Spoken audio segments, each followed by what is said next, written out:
The artistic achievements of the Negro are rooted in the rich and ancient cultural heritage of Africa, which in recent times has profoundly influenced all Western art.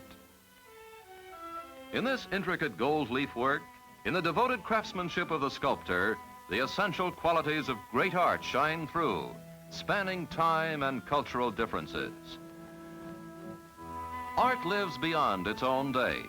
The stylized grace of this serving bowl is a remarkable anticipation of modern design. Impressive work is being done today by members of the race, both by established figures and by rising young artists such as Charles White of New York.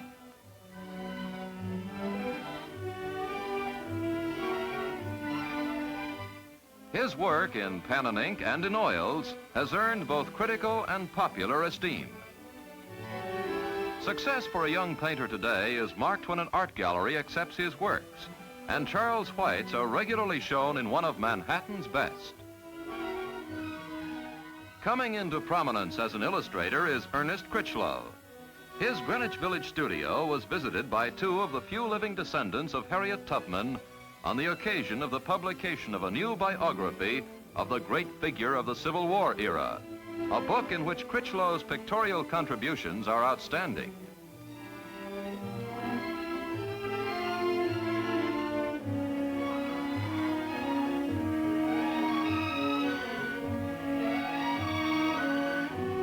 The book jacket illustration, a painting of Harriet Tubman, was an easy job, for among the most notable of Critchlow's works is an earlier portrait of the same subject.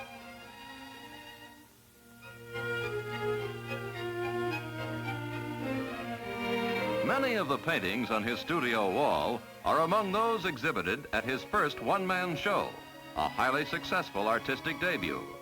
Critchlow's early promise is finding realization in his current work, which establishes him in the first rank of the field. In Old Saybrook, Connecticut, lives the author of the critically acclaimed novel The Narrows, Ann Petry. Her third and latest, it took 5 years. In that time, she brought up a daughter, while writing and rewriting to perfection a book praised for its depth and human perception. The literary world eagerly awaits her next, but her family comes first.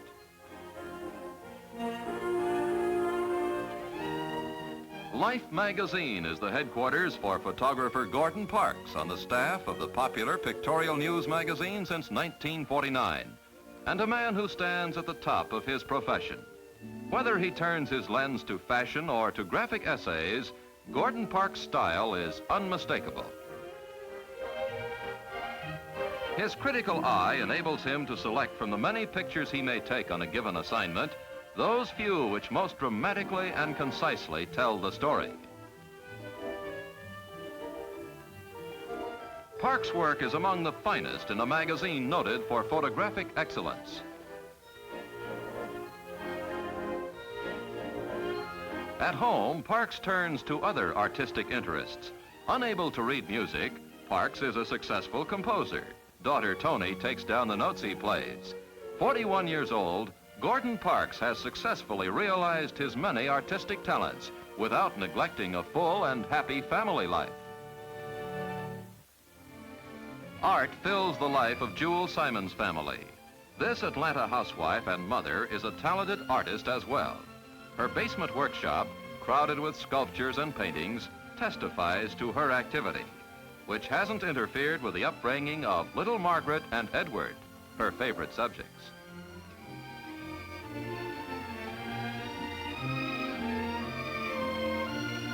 What began as a hobby turned into a career with the recognition of her talent. One of Atlanta's finest young artists, her name is included in the definitive file of contemporary artists maintained by New York's Metropolitan Museum. But to the many who have seen her work, no credentials are necessary. Jewell Simon's talent speaks for itself.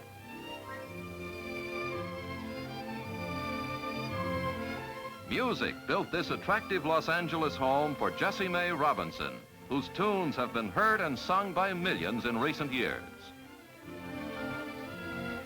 She works tirelessly in her flower garden, a favorite spot for composing, And in recent months, she has turned out 8 hits, more than many songwriters can do in a lifetime. Anytime you turn on the radio, it's very likely you'll hear one of Jessie Mae Robinson's tuneful ballads. They're among America's most popular. Here are her hits, bestsellers recorded by such top vocalists as Joe Stafford, Dinah Washington, Rosemary Clooney, and Frankie Lane. A golden harvest for songwriter Jessie Mae Robinson. This New York skyscraper houses one of the music world's key enterprises, Broadcast Music Incorporated, which licenses for performance a good part of the music you hear in theaters or on the air. BMI's consultant on contemporary music, a full-time job in itself, is Ulysses Kay, one of America's finest young composers. His works have been performed by the world's greatest orchestras. The latest prize in his promising career, a commission from the Louisville Symphony.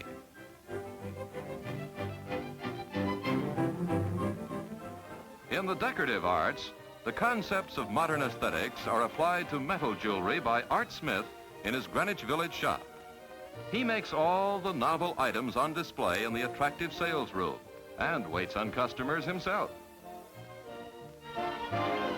In a little over 6 years, he's built up a steady clientele for his modern designs in jewelry based on his studies of fine art.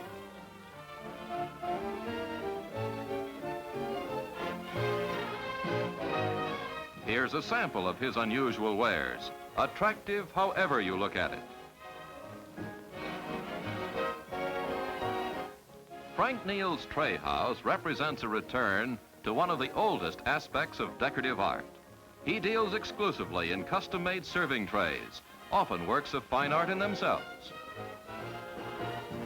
Formerly a member of the Katherine Dunham dance troupe, Neal opened his tray house not too long ago and found a ready market for his unusual specialty. This tray is a masterpiece in its own right.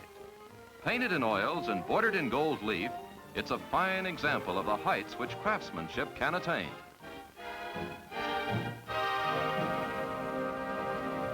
Hartford's Christopher Bean is another young artist applying his talents to practical crafts. His hand-modeled pottery offers colorful objects of real beauty for the home. In his tiny workshop, Chris Bean sets to work on one of the free-form ashtrays which are his favorites. Like most ceramic artists, Bean is an unorthodox craftsman. He scorns professional tools, using an ordinary spoon for shaping. The clay is formed, but the work is just beginning. Little details, like the notches that will hold the cigarettes, are just as important as the basic form in an artistically finished product. And Bean's painstaking workmanship allows no flaws, however small.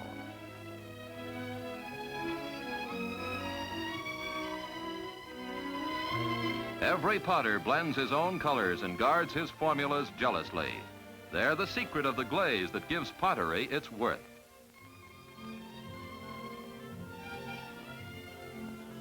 Finally, hours of intense heat in the Swedish electric kiln convert painted clay into lustrous pottery, and it's always a moment of satisfaction when the kiln is opened. Arizona's colorful landscapes are a source of rich inspiration for modern painter Eugene Grigsby, art instructor at Phoenix Carver High School. Much of his spare time is spent sketching amid these scenes, the raw material for his characteristic bright and colorful interpretations.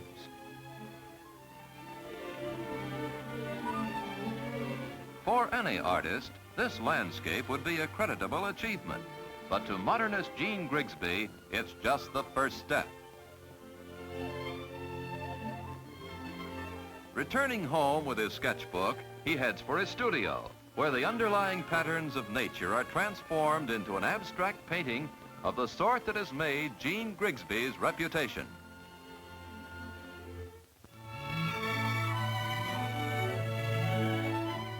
Atlanta University's annual exhibit of paintings, sculptures, and prints by Negro artists, the only showing of its sort in the country, offers an indication of the scope of activity by members of the race in the arts. Founded in 1942, it's rapidly become one of the South's outstanding cultural events. Each year, works submitted by both established artists and hopeful novices flood the university library. Yvonne Hunt brings her own self-portrait. She's typical of the many students whose work is a source of vitality to the art of America. The annual Atlanta exhibit has, through the years, become a truly impressive showcase for the artistic achievements of the race.